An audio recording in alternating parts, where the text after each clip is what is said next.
Right, pressing it now. Right, hold on. Nearly there. Right, pressing it now. We have now got an hour of the mouth of manliness. Exactly 1 hour. Exactly 1 hour. So at the end of this hour, Yep. even if I'm crying Yep. and about to reveal the secret of the universe, be it mine or yours, or Yep. the actual world of universe, we're going to cut it off at an hour. An hour. When the alarm sounds, it's done. Sweet. It's done. And that's Right. how every episode's going to go. Okay. And it's almost like you pay for an hour of therapy. Yep. And like they wind you down Yep. towards the end. But we're not going to wind down. We're just going to stop. Potentially wind each other up more than wind down. Yeah. So, my name is Brad Acton, and who are you? I'm Nick Noyes. I love your name, Nick Noyes. Oh, no, I like it. That's so And good. it came from me being a right noisy bastard when I play guitar. That makes sense. I want that sounds like a rock star name. Yeah, it does. I haven't. Mine. very pleased with that, Can I have a rock star name or I would have to think of one for you. Brad?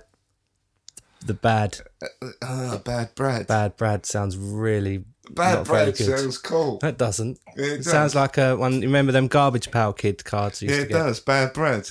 Well, I think it was Nasty Nick. Or one of the Nick ones, I think, was a vampire or something, which really appeals to me. I love gothic shit.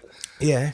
So I think, so we have an hour to talk about stuff, and I think the point is that we're going to talk completely honestly and openly about everything. So we're going to talk about, growing up and things that have like made us who we are now, really, and the pitfalls and everything that we fall through. So initially I was kind of thinking, we should do one about mental health, and I think we talked about that to start with. Yeah.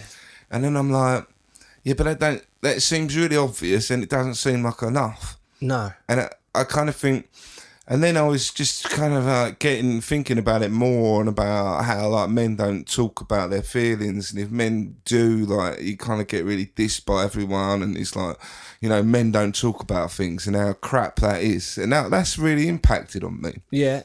It's hard to sort of talk about everything that you'd want to talk about on a daily basis. We're really lucky that we clicked when we first met. Yeah. And you've inked me and tattooed me, and I want you to do it again some more.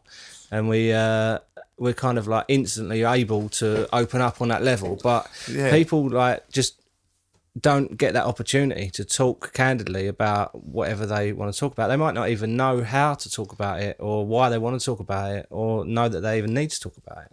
They might not even need to talk about it even, but yeah, no, that's totally true. Like, yeah, that's 100%. And I think the idea of this is that we give people a chance to talk about it. yeah. Like how many men are killing themselves out there? There is a statistic. It's like, I should probably look it up. Yeah, an look it up absolutely now. huge statistic of men who are committing suicides in like their 40s and that.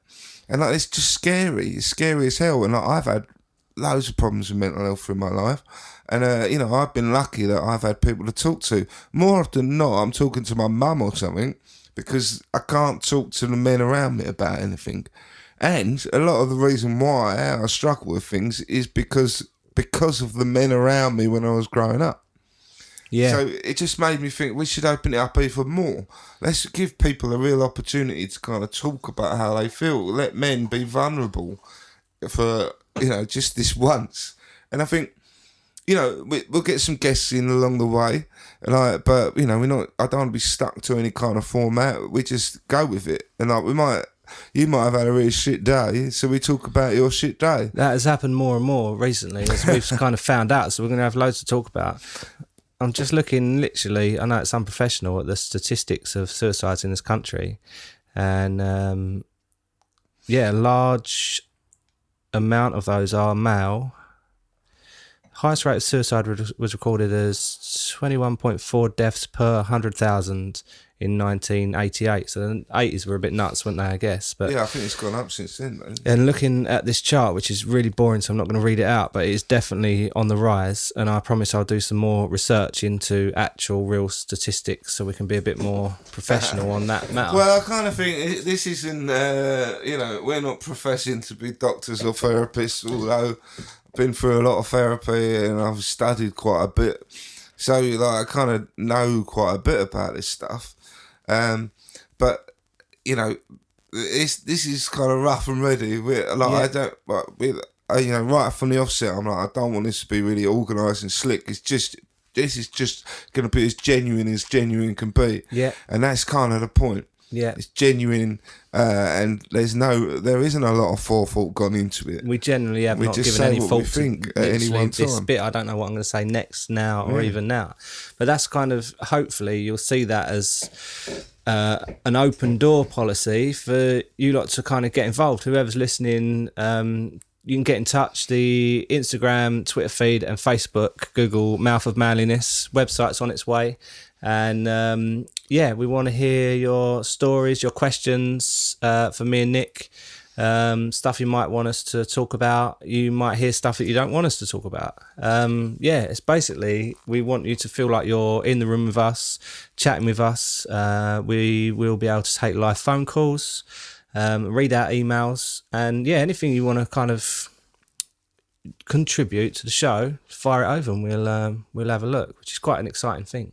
Yeah, I mean, like, I feel like that's the main thing. I really want people to be able to kind of like send an email and talk about like things that they've struggled with, and give that rare opportunity for men to talk, which we just don't seem to have. No. And like, I'm on a crusade with this. I really like this. Really bothers me.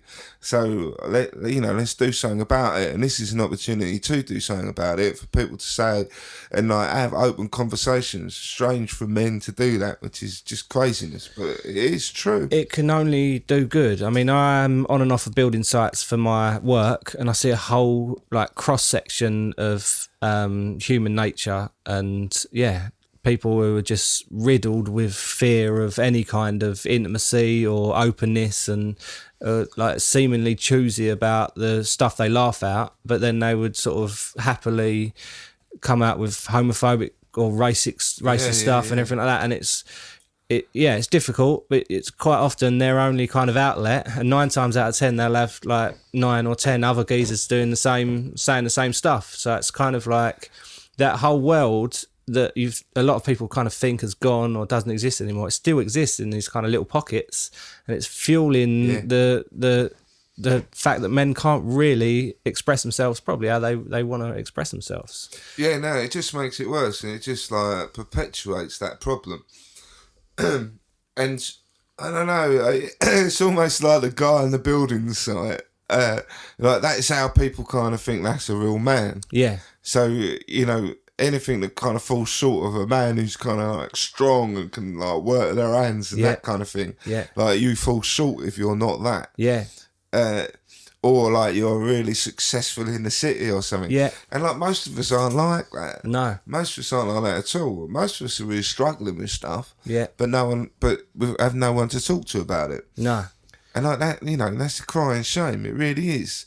Like I find myself more often than not, I kind of like talking to women just because they talk about how they feel a bit. Yeah. Like I don't necessarily want to get into everything really heavy with them. It's just refreshing. Yeah.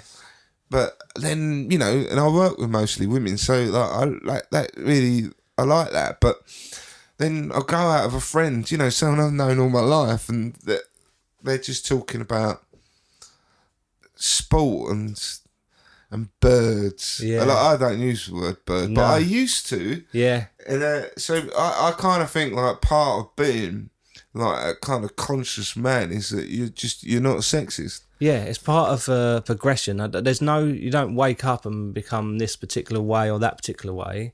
I think the key is, we shouldn't crack the key too much because this would be like the first and last podcast. I think the key is allowing yourself to be that person, be racist, homophobic, and fit in with your friends and sport and birds and everything else, or a particular music or anything else. But then allowing yourself also to go, I was a bit nuts thinking that. I should probably sort myself out a little bit, and I'm gonna just not say those things anymore. And that's it's totally cool. It's something we can all do. What a brilliant point. That's a lovely point. I really like that because it is like you can be a certain way and you can kind of be not very conscious in your manner. Yeah. You're just not really thinking about it. Yeah. You're just bouncing through life. And like that's fine. Yeah. Like, and we're not here to judge. We're here to say, well, you don't have to do that. No. And it's within our power to do things differently. Yeah. At any one point. I hate it when I see people, I talk to people and they're like, well, I can't help it, can I?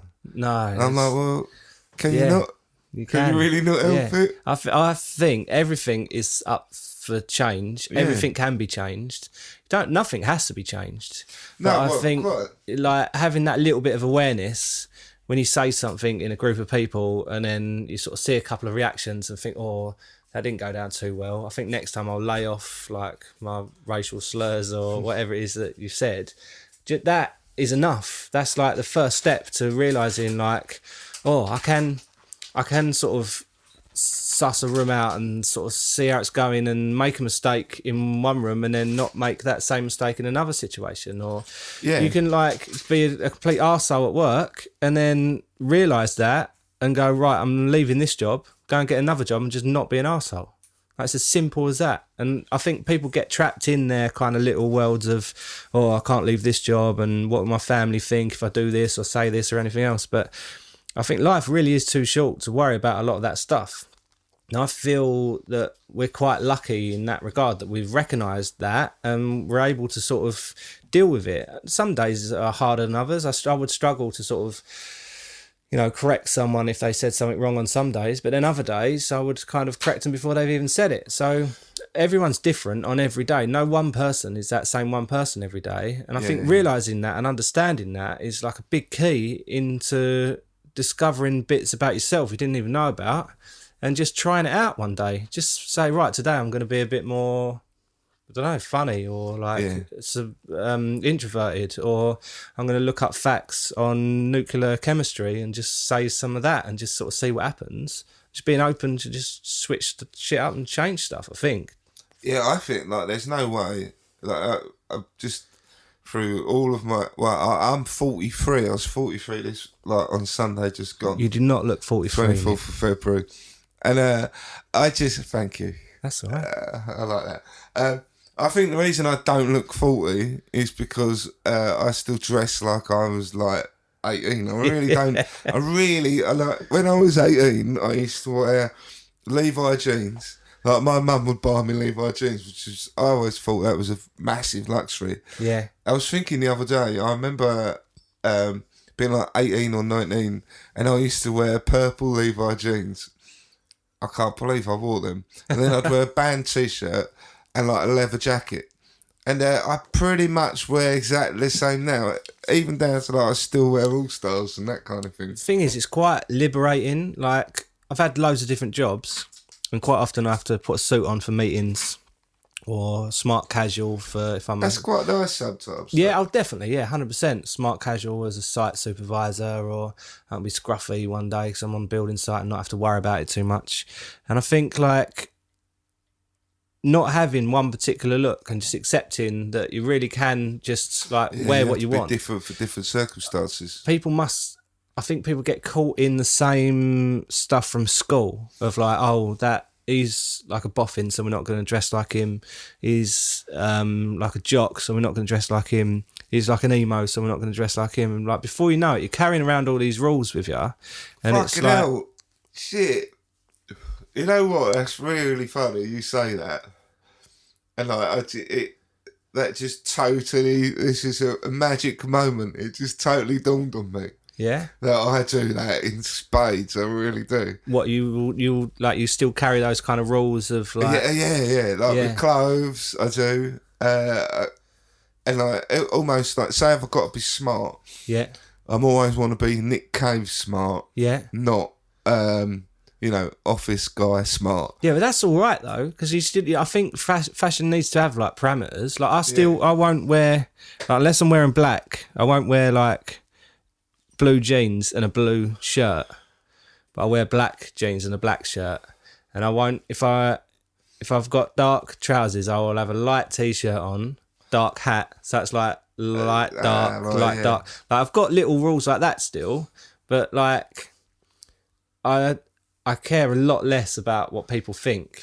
Yeah, no, it's weird because I think that's it's a two-sided thing, because in some respects, like now, after years and years and years, like most of my life was really crippling insecurity. Now I'm much more comfortable in my skin, and that comes down to clothes and that. But then I also think I think I dress better than I ever have before. Maybe that's because I got money, but probably just because I feel more comfortable. Yeah, I think that comes with age, definitely. Like not thinking, What do other people think? You don't care as much. I do 'cause, to a you do your degree. own Like thing, but I still do. if I would, I always imagine where I'm going. Like, so if I'm going to like one of the kids' party things or whatever, and I think, right, do I want to be sort of skateboardery cool dad or like smart and preppy? Like, Really? I always try and. I'm always like, rather than go, like, I'll think, maybe I'll dress smart. And I always kind of had this dream that one day I will wear suits every day, like Nick Cave. But I'm not going to. So what I tend to do is because I haven't got the courage to do that kind of peacock thing. Like, I've even bought some clothes like it. Yeah. But I haven't got the courage to do it. So I tend to just go fucking scruffy. Do you, black in jeans, your black mind, t-shirt and jumper. in your mind, I don't know about you, but with me, I think when I have got a record deal, and obviously I'm completely famous, then I will just wear whatever I want. Like that's the step, that's the license to be able to go, right, from now on I'm going to dress like Lady Gaga with an Elton John wig. Yeah. Like I genuinely No, I think that. Yeah, I've done that many times. but I worry that like I will have a day where I'm like, I'm up for dressing like that, but I'm just popping down to the co-op like to just get orange juice, and that's when I think like it'd be a bit kind of odd. But like if I'm going to like a film premiere or something, and like I would happily wear a dress. Like I would like doesn't bother me whatsoever. But like to go down to the co-op in it is like a whole different sort of thing. And I think no, that's very true. That's very true. You know, like I like Noel Fielding. I love Noel Fielding. I think he's like, I love what he wears, and like if I had the balls, I would dress like Noel Fielding. Totally. But yeah, you never see him not dressed like Noel Fielding. Nah. And so you kind of like, it's like the Stones are always the Stones. I love that. But before Noel Fielding was star. Noel Fielding, like Boosh Noel Fielding and stand-up Noel Fielding, was he dressing like that, just mooching down to the shops or going to sign on or whatever? No, still. it's funny. You see earlier stuff of him, but he's like kind of dressed very 90s. Yeah. So everyone's gone for that. Yeah, no, it's funny. Like what you saying that is because I kind of I always thought, well, I'm a rock star, I'll do that, and like now I'm not. You know, now I'm my dad and I've got a 3-bed semi. You know, like I really could be anything less than that, really. But that almost gives you the license to be whatever you want as well. Yeah, no, I know. Like that's very true because I do think that. Yeah. So it does because it's like you feel like, well, I it's stupid because I should feel like I've got no one to impress and potentially no one to let down. So I'm going to put some makeup on today. Yeah. So I actually haven't got anything else to worry about. No. But yeah, like I got this really cool Pretty Green jacket. I love Pretty Green stuff. Yeah. I can't rate them enough. And I got a Pretty Green like a blazer jacket, and it's grey, and it's got like a kind of floral print all over it, like grey and black and white. Because I only wear black and white. Yeah. And I'm really strict about it. That's another thing. I don't fucking know why I do that. Yeah, but again, even that is a license that keeps it simple because you haven't got to think, oh, I might look a bit too flamboyant wearing red or blue or whatever. Like black and white, it literally goes everywhere. Yeah. Like, and that's. I mean, it does. It's great. But like, yeah, I never wear anything but black and white. Or like greys, you know, those kind of things. But anyway, I got a jacket and I got it for Christmas and I've not worn it yet. And I went to like a party on New Year's Eve and I thought I could wear it then, and I did, and I lost my balls. And I really don't know why. And it's almost like, you're frightened of ridicule. And I think like that kind of comes back from when you're young. Yeah. Like those early days at school when you're really frightened of ridicule. Yeah. And you'd think, at our point in life, we really wouldn't fucking be bothered about that. Did you go to school in the area that we are now? Yeah. So do you feel like those constraints still exist maybe because you still see people from school, or like is that, do your kids go to the same school? Like is it sort of carried on like that lineage? Yeah, funnily enough, that's exactly how this happened. Like my kids, they don't go to the same infant school, but like my daughter goes to the senior school I went to. My wife went to that senior school. Yeah. Although she was older than me, so I don't remember it then. And but no, I don't know. It's not that. it's just total like my own insecurities. Yeah. And my own insecurities are like the bane of my life. Yeah. So yeah, no, it's all about me inside. There's a guy around the corner. I see him most mornings taking his kid to school. This morning he had on like a kind of tonic suit on, Nice. like these really outlandish kind of Italian like loafers. Yeah. And a bowler hat. Wow, amazing. Yeah, I think he had like a lariat around his neck. Yeah. And I'm like, oh, what a cunt. Yeah. And I'm like, why am I saying that? No. You know, like you say about checking yourself, I check myself straight away. And Yeah. I'm like, no, the reason why I'm saying what a cunt is because I'm like, I wish I had his bollocks. Yeah. You know, I wish I had his be able balls to do it. Yeah. Just today, I saw a guy in Bermuda shorts, a vest, and a flamingo umbrella walking around in the rain in London today, like this older guy. And I was like, yeah, that initial like, oh my God, what? And then I was like, oh my God, like I would love to just be mooching fair about. play to you, Yeah, mate. shorts and a vest. Like it's just no fucks were given whatsoever. Just wearing whatever you want, just mooching about. Wrong clothes for the wrong weather. Like went against all fashion rules I have, and just mooching about. I kind of think like this is an issue that everyone has. Yeah. I think like all men have this issue. You know, like when you see all the blokes like with their polo t-shirts I was just about on, to say that. folded Yeah. up, and Yeah. and like it's like, wow, well, you got to be like that, Yeah. and to kind of exude that certain amount of masculinity. Yeah. And I don't feel like, if anything, as I've got older, I feel less need to do that. Yeah. But like I think that is something that all men are probably struggling with. Yeah. Like we have. But it's easier to go to the typical, to go to the right football top, skinhead, Yeah. job done. Yeah. You know, I don't have to worry about it. No I cargo fit in shorts, everywhere. Birkenstocks. Yeah. Like sorted. Yeah. It's why I'm always paranoid about losing my hair, and I think the main reason is because of those kind of stigmas. Do you have like if you're losing your hair, you've got to shave it off, and then if you shave it off, and like I'm not Billy Corgan, I don't think I could pull it off and feel like I'm still kind of alternative. Yeah. I worry, and especially like you get older and you put on weight. I'm worried that I'll end up looking like kind of, you know, like all the other guys. Yeah, like you'll have to, just like football, stop playing guitar, just wear polo shirts because you just shaved your head, you've got skin. Yeah, and the problem is that as much as I feel separate from those types of people, and I kind of don't want to be like them. No. Which is completely like, you know, narcissistic of me to say that. But like, I want to be different as well. Yeah, totally. I don't think just because you have your head shaved that you'll end up, you know, drinking down the social club and watching sports. But yeah, hair loss, I don't know. It's a worry. It is and it ain't. My dad was bald, and then I've started to recede quite a lot, like quite a rapid pace. Yeah, that's not bad. My brother is going through the same thing, and he's like, yeah, I'll give it a couple of weeks. I'm just going to shave it all off. But he is like that man's man, kind of just, you know, beers on a Wednesday, what up and that must be weird if your brother's like it. Yeah, so he's kind of like in that sort of mindset of just shave it all off. I'm growing mine again. I want to try and get. I've always grown. I want to try and get a ponytail going if I can, because I've never had one. The beard is You've coming. never had a quite well. ponytail? No, never. I had long curtains in school. My mate's brother called me a girl. Or said, "Are you a girl or a boy?" It made me cry, and then I cut it off straight away. And it was only later in life, maybe when we first met, which is not that long ago at all, 5-6 years ago, maybe. Yeah, it's quite a while. Don't feel like that long, but it probably was about 4 years. It was only then that I started growing my hair long and just letting it go a bit crazy, because I sort of care quite a lot less about what it looks like. My hair's been long.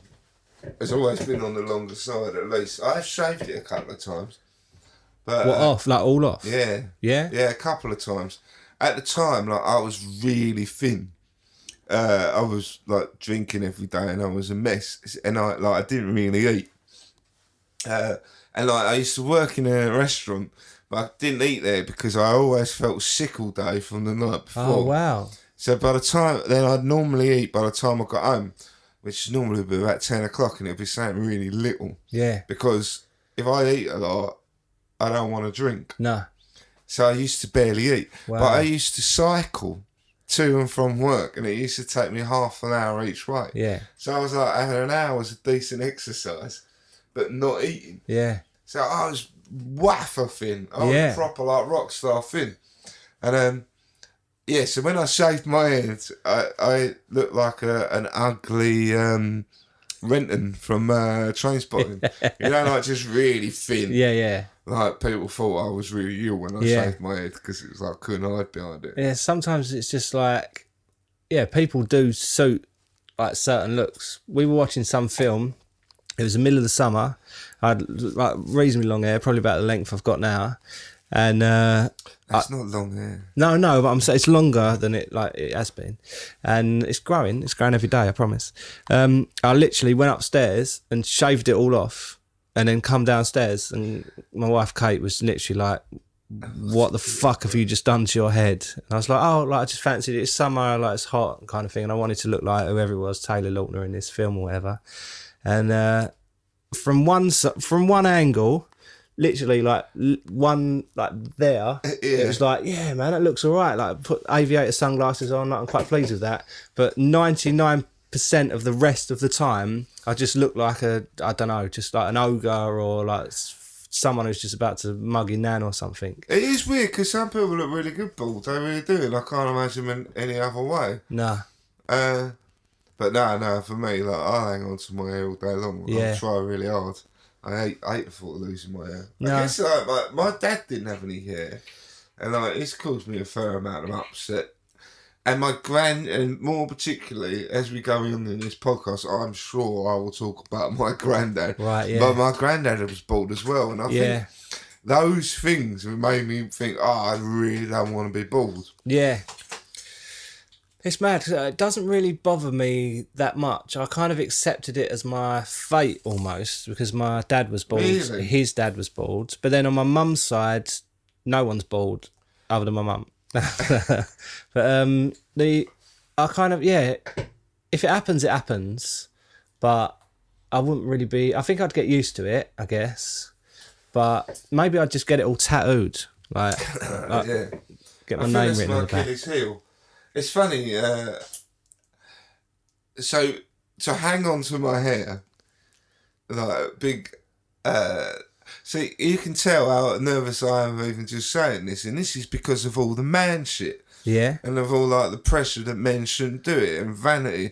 But basically I take tablets to stop me losing my hair. Wow, Nick.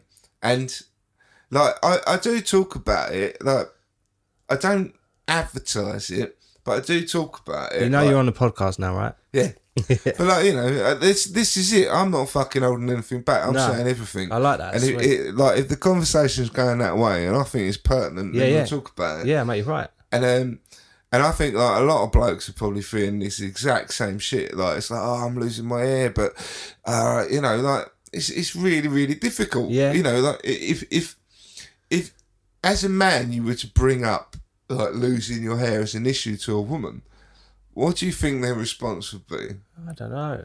They'd be like, fuck off, I've had a kid. Yeah. I'm going through the menopause. Yeah. I carry the load, the burden of the children, really. Yeah. And the amount, and they suffer from, like, that we talk about is a massive amount of, like, pressure from the media and society as a whole. Yeah, totally. And it's almost like that's accepted. Yeah. And it's almost like there's this idea that men just don't have it. No. But men do have it. Yeah. Because like, I have it. And I'm sure, I'm a bit mental. But I don't think, like, a lot of these things are just me or you. No, definitely not. Like, I've noticed there's a lot of, obviously, like mental health stuff on trains and like men's vitamin stuff like on trains. But there are a lot of like hair clinics and stuff popping up on the tube. And But don't you think like that is because of it's almost it's accepted to an extent that men, although they probably wouldn't advertise that they do it, but it's accepted that men look after themselves more. Yeah. So you do get your muscly guys that have a spray tan, they'll get their eyebrows done and all that kind of thing. They probably don't like advertise the fact that they do it. No. But they probably wouldn't get too much shit for doing it. No. And like that's good. That's progress. However, it still creates this kind of idea of the better man. Yeah. You know, like you kind of it reminds me of Towie, that kind of Essex boy. You know, that look of wealth. Yeah. That look of you know, they'll spend money. Tanned up, smart shirt, nice motor. And that really, all right, that these guys are like putting effort in and making an effort to be that way and to look after themselves. But it still kind of pushes up that it almost means that men are getting the pressure that women get as well. Which is fair enough. Men fucking deserve it. Women have had a shit time of it. I've got no grief in that. But kind of, so yeah, coming back to like talking about my tablets. Yeah. Like I've been taking them for since nearly 11 years. Wow. And then my hair hasn't receded. I haven't lost any hair in all that time. No. And my hair was going. Really? Yeah, it was really thin. And wow. like, all right, this bit's high, but I kind of think I'm 43. Like, it's normal. Yeah, totally. But like, my hair was really thin. Wow. And then I had to come off the tablets because I was going to have a kid. Because you're not allowed to take them while you're having a kid because it's all hormones. Yeah. And yeah, I had to stop. Like, I had to be off them for 6 months, like before you're going to have it off and everything. Yep. And then my hair just went just fucking disappeared. No, you're joking. Like, it took a month or two, but it went right back to how it was. I'm wow. like, oh shit. So proof that you're doing the right thing. Yeah. Really. So then I went back on them, and I'm not. So like, if I see photos, I might be self-conscious. Yeah. But on the main, I'm not very self-conscious about my hair. Like, I'll get up and I'll go out, and if it's windy, I don't care, and that kind of thing. Yeah. Which I have been bothered about before, which is good.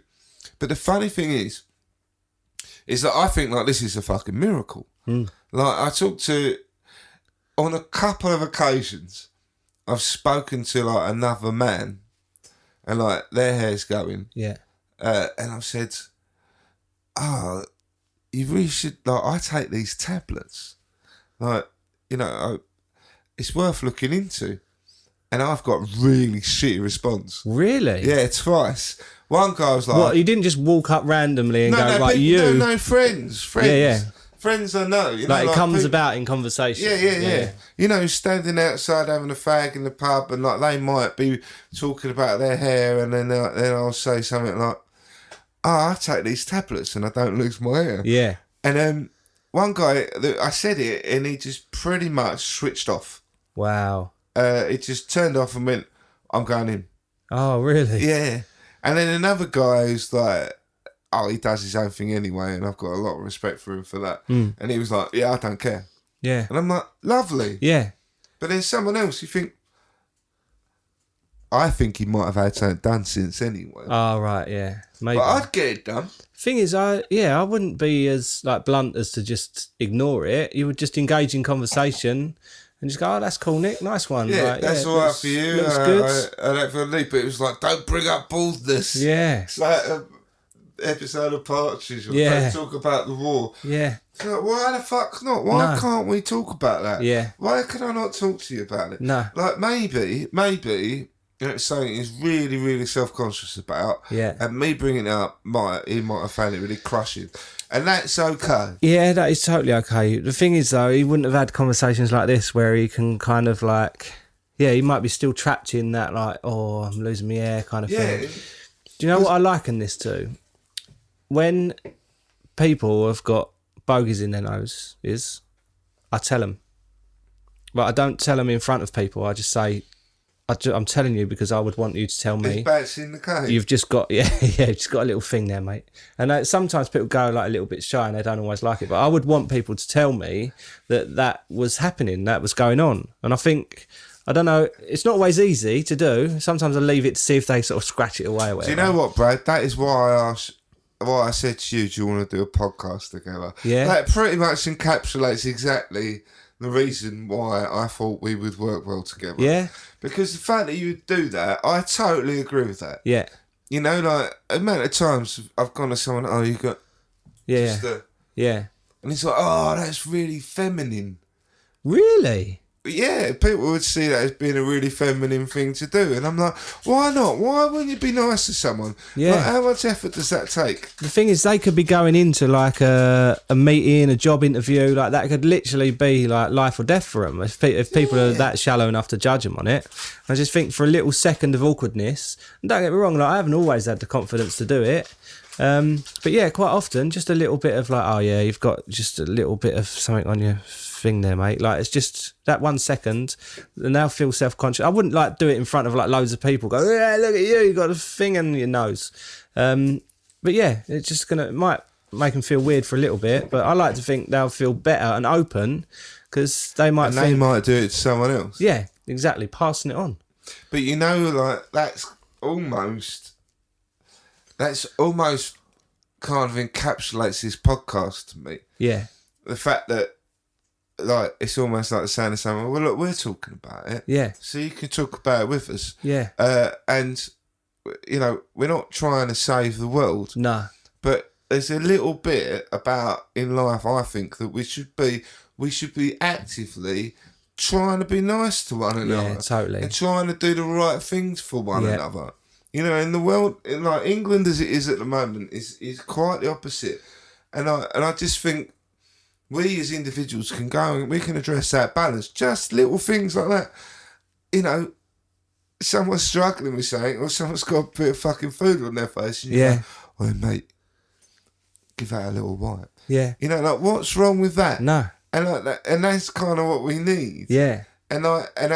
So very much like men don't do that. So like, let's start doing it. And I figure we get together, we do this. Yeah. And hopefully other people will do it as well. I love the idea of someone listening to this and then them going to work the next day and just going like... I know, it's stupid. But did you see like... Well, the wife had Greatest Showman on last night and like, I weren't watching it or nothing, but like... It's pretty good, and someone else would go, well, actually, mate, yeah, I really like it. So it's really good, and then it's like, yeah, and then like that for someone to have the confidence just to say that. I'm using that as an example. I fucking love The Greatest Showman. It's one of the best films ever made, I think. But I wouldn't go that far, but I do think it is really good. Yeah. But like that's the sort of thing that people would be kind of scared of saying. In my experience on some of the sites that I'm working, say that, but I haven't fucking seen that. I mean, like years ago. I really like the film Juno. Yeah, I love the film Juno. Juno is pretty like as I've got older, I feel like I'm less and less interested in all other films. Yeah, I just really like twee American comedies that are love stories. Yeah, and I love Juno. Yeah, and Juno is pretty much probably one of my kind of ideal films. Yeah. Anyway, there was a woman I used to work with, and she was a bit kind of rock and roll. And I got on well with her. I do tend to get on quite well with women, not in a sexy way, just like just get on well. Yeah. So I was like, oh, you gotta watch Juno, man. It's fucking well good. Yeah. Like we'd previously been having a conversation about how much we like shoegaze music. Yeah. So I'm like, well, they're on the level. Nice. Anyway, she started going out with another guy I work with who I really, really like. He's a lovely guy, but he's very, very manly, you know, and you forgive it of people, don't you? Because you've got no choice. Yeah. But he's very manly. Anyway, so one night, this was early in their relationship, they sat and watched Juno, and he, like Monday, was like, "Wow, fucking hell, why'd you recommend Juno?" It's like, and he said to me, "There's no shooting, there was no car chases, there's no action." No, it's just a really beautiful film. Like, what do you mean beautiful? Don't use words like beautiful. No. Shit. Wow. And I'm like, well, it touched me. Yeah. It was a beautiful film. Yeah, definitely. That's exactly what this needs to be. It's just an open forum for people to realise that like stuff is beautiful and amazing and incredible and like it can be spoken about. And what that guy should have said was, yeah, I watched it, weren't really my cup of tea, but the wife really enjoyed it and I really liked the soundtrack and there was that funny bit with the thing in and like just engaged in like conversation, not just shut it down. Yeah, I guess. You know, and people are always going to respond in that way. And that's And like, what I don't want to say is that that's not cool, because it is cool. It's fun. Yeah. Everyone just be how you want to be, but just be honest with yourself. Yeah. You know, I think if I were to want anything in the world, it would just be people to be a bit more honest with themselves. Yeah. And honest with other people, really. Totally. And just try and be a bit nicer. Yeah. You know, just try and look after your fellow man a little bit. Yeah. There's a hippie in me, Brad. There is. I think I love the hippie in you, and I think it needs to come out and stay out. I think there should be a hippie in all of us. It was funny.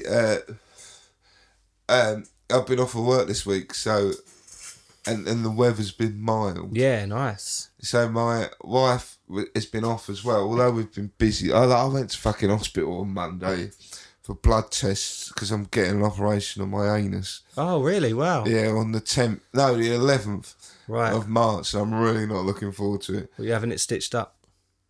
I'm having loads of injections. I'm having Botox injected into my my sphincter and a number of piles. Wow. Which I didn't know I had until the guy fingered me and put a camera up my anus. Wow. Oh, it was so painful. That's But amazing. so I had to go for a pre-op, Yeah. which is just blood tests and those are questions. Yeah. And they do your height and everything like that. But 4 hours, man. 4 hours. Oh I my waited for a blood God. test for 2 hours. Luckily enough, I did take a book. Yeah. I can get lost in the book. Yeah. And the only thing is I was thinking I should have bought a pad. I could have sat there and drawn for 2 hours and it would have disappeared. Yeah. But yeah, I don't know how I got onto that. So you're literally going through that as we speak. What, my arse problem? Yeah. Yeah, I'm just pumped up on Sulfadine Max Wow. all day, every day. I get through fucking loads of them. Earlier, it was really painful. Yeah. At the moment, it's not that painful. Ah. So this is another thing. I talk about this to people. Yeah. I'm like, I think it's funny as hell. Yeah, really. yeah, totally. Talking about your ass and like, shitting and that is quite funny. Yeah. But I talk to people about it, and everyone laughs. British people love talking about shit. Yeah, yeah. asses. And but I'm like, no, I will talk about it. Yeah. I will fucking talk about it. I bet as well when you can see people adamant that they don't want to talk about it, you're like, right, fucking, here we go. Like, start talking about it even more. I think like nowadays, more and more, I just think, no, I will talk about it. Yeah. And I'm going to do it, and I don't really care. Yeah. I will talk about it. Yeah. And that is this. Yeah. That is this. I will fucking talk about it. And if someone wants to message in and say, I feel this, I will go, I feel that as well. Yeah. You know, like, I will talk about it. Yeah. I'm not, I refuse to sit back anymore. No. And that's what this is. Yeah, an We open will talk forum. about it, and we don't give a fuck, even if I look like a fucking Jessie or a big girl's brows. Yeah. I don't care. No, I don't give a fuck. Two of the words that I've been called much in my childhood. Yeah. And I ramble and talk a lot, so That's good for podcasts. hopefully Brad doesn't mind me rambling too Not much. at all. That's what I'm here for. No. I'm not going mad on the booze either, but I'm drinking tonight because it's my birthday week. Oh, it is. Oh my God. Yeah. I messaged you happy birthday. Yeah, and you did. you Thank ignored you. it. No. I had to apologise to you about that because I did put a reply, thank you, handsome. And then when you text me today, I realised I didn't send it. Ah, right. So I'm okay. sorry about that. I'll go along with that for the podcast, but I actually hate you. No, but I like every message I got, which, obviously I didn't get hundreds, but, like on Facebook, I reply to everyone individually. I like replying to them individually. I think you should take the time to do that. Yeah, it's funny, right? Because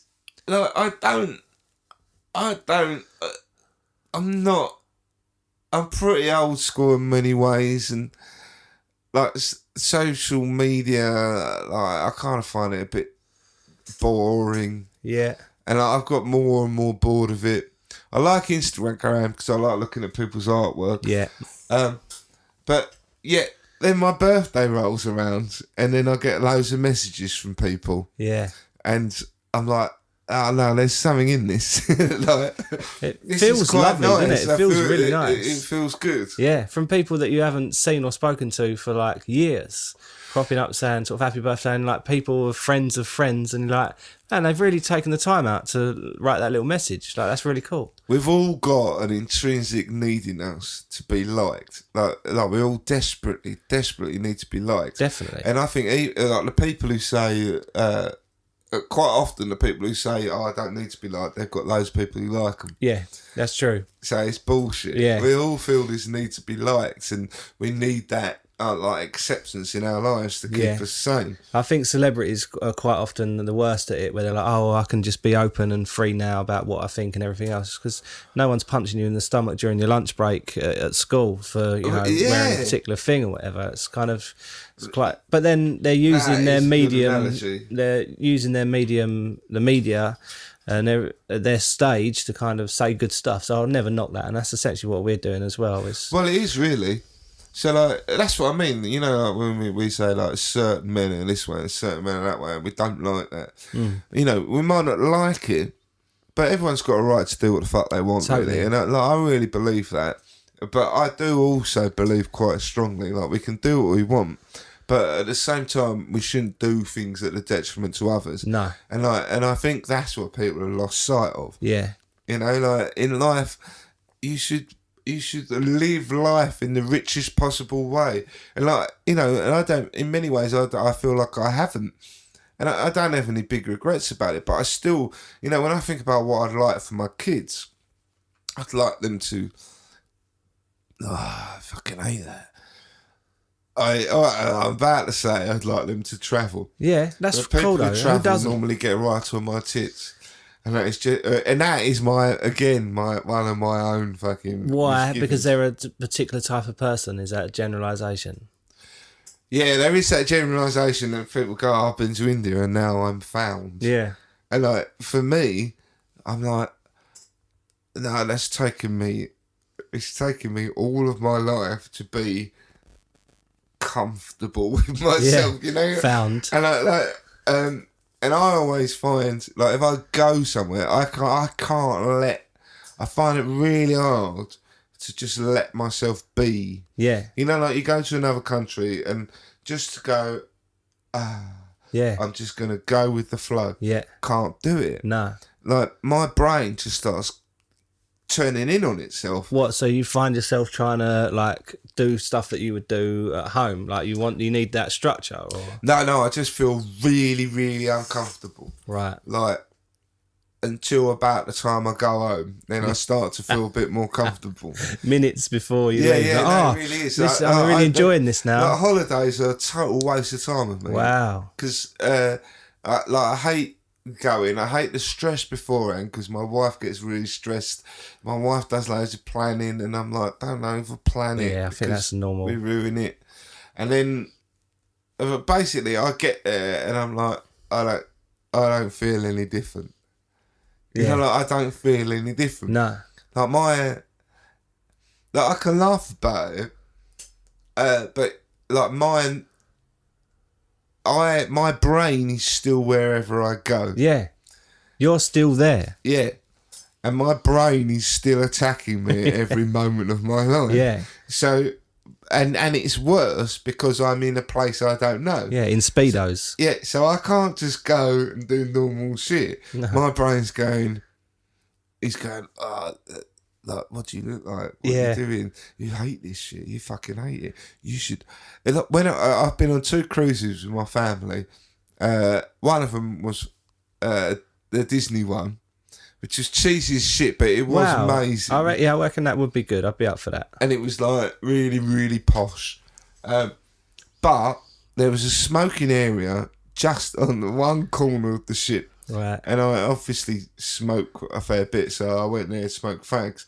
And my overwhelming memory, and probably one of the things I like most, was the thought of throwing myself over. Wow. Like, the sea was just so black, like at night time. Yeah. Just inky blackness. And I just had this vision and this feeling of throwing myself over and being in the water and just giving in. Wow. and like just going into the blackness. And how amazing would that feel of just giving in no more my brain? Yeah. And then we went on another cruise, and I did exactly the same thing. Wowzers. I had this overwhelming compulsion to throw myself over the whole time. So It wasn't so bad in the day, but at night time, the sea looked so amazing. that's no endorsement for Disney Cruises, is it really? No, but you know what? Then I kind of go away, and I'm like, why the fuck? Like, my wife is like, why do you not like going on holiday? And I haven't told her that. Do you... I'm like, because I spent my whole time thinking about how I'm going to kill myself. Yeah. Do you, like, when you get home, then look back and think, oh, I could have been a bit more, like, jazzy there, or a bit I more, think like, that the funny whole there, way or... through. Oh, right. So all the way When you're through. in the moment of it. In the moment of it, Yeah. I'm thinking, why am I not enjoying this? What the fuck is wrong with me? Why am I not giving into this? Everyone else is happy. Yeah. Why am I not happy? I'm letting my family down. I'm letting my wife down because she's stressed that I might be wobbling, or Yeah. I'm not present with my kids in this moment. You know, like all those things are going on. So basically, so I'm like, hate myself. Yeah. And that happens throughout the whole thing. So yeah, I don't do that when I get home. I'm doing that as I'm doing it. It's a fucking nightmare. So I don't like going on holidays. I think like it's emotionally draining. Like I've had feelings like those similar sort of that internal sort of chatter, that monologue that kind of it's destructive, and you think even as I'm talking now, like it's going on. What you don't know what you're fucking talking about. Like you don't know what you're saying next. No one's going to listen to this. Blah blah blah. And it kind of like I think that occurs in a lot of brains. I think like being able to like harness that and or not, or just ignore it, or listen to it on certain days and stuff is like a bit of a holy grail, really, for a lot of different reasons. I have a really good therapist, and maybe like if this all does well, like we'll get him on, because I imagine he'd be up for it. I'd love that, definitely. And he's a magician. But like the main, like the most effective part of the therapy is him going, yeah, your brain does that. Yeah. And it was just as simple as that. And he said, there's a large part of your brain, like some people call it the chimp, but it's basically like you've got a big risk assessor in your brain. Yeah. And it's going, you know, like that, for example, if you let yourself go, you'll look like an idiot. Yeah. If you do that, you'll look like an idiot. And it's just trying to protect you the whole time. Yeah. And then this massive revelation, and he said, you don't have to listen to that. And I'm like, you just said that like it was nothing. Yeah. You mean I don't have to listen to my brain? I was like, fuck. I don't have to listen to my brain telling me that I'm a cunt. Yeah. It just does it because it's trying to protect me. So that big part of your brain, like I do with my daughter now, like my daughter's like, she'll get herself into a state because her brain's trying to protect her. Yeah. And your brain's really good at it. Yeah, yeah. But the reality of it is that in modern day, like we evolved from cavemen. There was a time when we should be actively looking to protect ourselves at all times. We don't anymore. Saber-toothed tigers and woolly mammoths walking around. But your brain still does it. Yeah. And he was just like, you don't have to listen to it. So like now, like when my brain obviously still does it 24 hours a day, every given opportunity. But every so often now, like I kind of find myself going, I don't need to do this. No. Like I'm just being stupid. Yeah. Like, I don't have to listen. No. And when I'm like not doing great, it's really hard to hear of course. I suppose days where it's more clouded and overshadowing everything. It might be rainy outside. You've had a bad day at work, or like loads of heavy stuff happening. Yeah. It's going to be harder. It's hard to see. But my brain will go like, oh, you're having a hard day at work. That's your fault. Wow. And it'll be like, my brain's going, they're taking the piss out of you. Yeah. And you deserve it. You know, like that's the problem. That's how my brain works. Yeah. Like, they're taking the piss out of you. You deserve it. Like, wow. You're never going to have anything else. So you're clearly a cunt. You should kill yourself. Jeez. And that's pretty much how my brain works. Yeah. So like, I've learned, and quite really, like probably only over the last couple of years when I've really got a lot better, just to go, fuck off, bro. Yeah. Like, I don't need to listen to you. It's fine. Nah. It's fine. Yeah. And that was just after having loads of different therapy. Yeah. Like, I liked. See, what I'd like is the people to go, oh, I have that. Yeah. You know, like, I just think I say it, and I don't say it. Like, I talk about this really openly now with you, but Yeah. like, unless, like, the other day I talked to someone at work quite openly, and only because she had kind of said that she has problems herself. So I know someone else has mental health problems, or they allude to it. Yeah. That I can probably have a conversation with. Yeah. It's the mutual playing field. Yeah. It's just amazing. It's Yeah. just really. Sometimes it makes you feel worse. It does. Like, I'd be lying if I said it didn't. Yeah. But it is. It just feels a bit special. Yeah. You're like, oh God. Just to know that no one's sitting there thinking, God, it's nutcase, like, what's he going on about? Just to know that they're kind of listening from a genuine point of view of like, yeah, I get that. Yeah, that makes sense to me. Or, yeah, I thought about going to therapy, but I didn't really know too much. Like that little nugget of that little way in kind of thing. It makes a lot of sense. From like then on, you've got a bond with that person. Yeah, totally. You know, like, and I think, like, if that person then, you can see they're having a bad day, or you ain't seen them for a little bit. Yeah. Send them a text. Yeah, that's a massive thing. How you doing? You all right? Yeah. I ain't seen you for a bit. That's a huge thing. You know, oh, you look a bit fucking miserable. Are you okay? Yeah. And then they obviously know that you're all right to talk about. Yeah. But I just think, yeah, why wouldn't you do that? No, I think that there's a lot to be said in that, and I always think to myself, I really should text or call or whatever. And it's hard though, Brad, because like life's, you know, your kids are younger than mine, and my life's getting easier. Woohoo! Yeah. But like, it's hard. That's the dream. Life's taxing.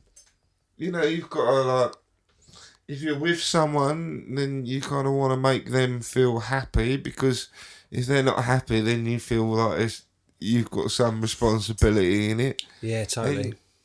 And then with kids, it's not even trying to keep them happy isn't really the biggest thing, is it? It's like trying to feel like you've done well by them by keeping them happy. Yeah, I mean, sometimes it's just even just keeping the whole motion of it, the machine going. Like, yeah, that's true. You get so wrapped up in work, and then getting this, and that one's forgot its bag, and then this one needs this, and that one's bumped its head, and dinner for this one, that for that one, da-da-da-da-da. Then it's 9 o'clock, fall asleep, go to work, wake up again, and it's...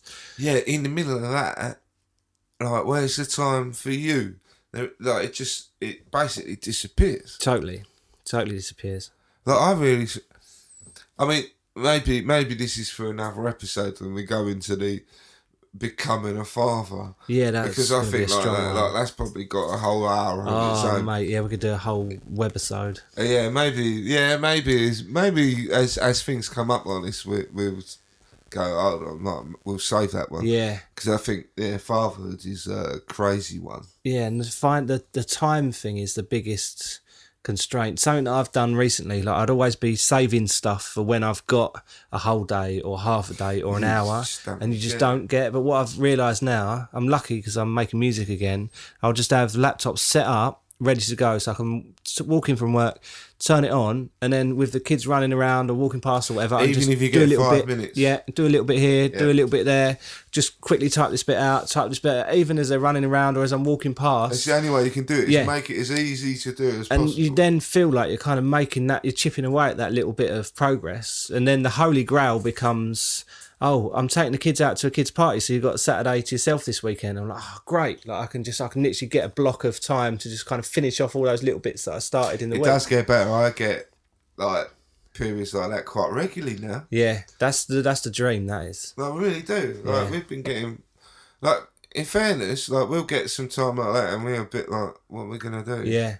And then we feel like, oh, we better go out and have a meal. Yeah. Go get for a drunk, walk, country and walk. make love. Yeah. You know, like, this is massive pressure. Yeah. Like, where does that come from? Yeah, it's nuts. That comes from films. Conditioning. TV. Yeah.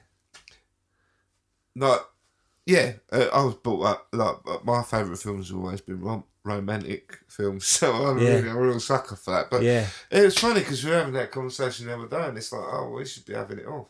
But like, we both feel knackered because Yeah. we've still got children. That's a whole other episode right there. It's finding the time to do anything like that and be intimate. It's just non-existent. It's But the crazy. problem is, I think what happens is like initially it's like, where to find the time, and then it becomes, where do we find the inclination? Yeah, totally. Like, we're totally different people now.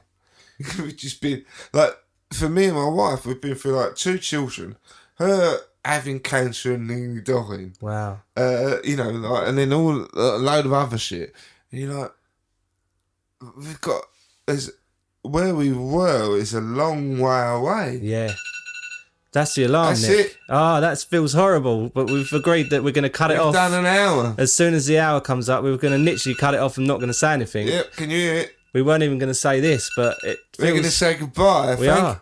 Thank you for listening to our tirade of shit. We really appreciate more it. next time. Yeah, mate, don't forget, hit us up on Mouth of Manliness, Instagram, Twitter, Facebook, MySpace, whatever the hell you MySpace. look at. I used to love MySpace. Mate, we've got to go. That's an hour. Snapchat. All right. See you later. Love you, bye.